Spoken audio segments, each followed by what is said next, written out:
অন্যতম জনপ্রিয় franchise tournament Pakistan super league PSL 2025 আসরের সূচি ঘোষণা করা হয়েছে।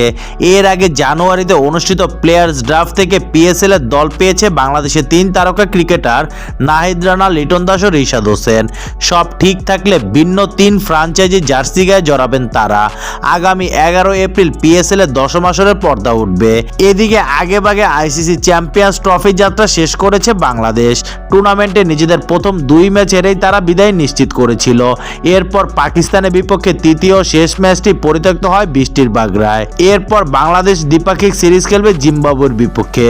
যদিও ওই সিরিজের সূচি এখনো নির্ধারিত হয়নি, তবে পিএসএল আসর শুরুর আগে শেষ হতে পারে বাংলাদেশ জিম্বাবুর লড়াই। যদিও বাংলাদেশি ক্রিকেটারদের পিএসএল খেলা নির্ভর করছে বিসিবির ছাড়পত্র বা অনাপত্তিপত্রের ওপর।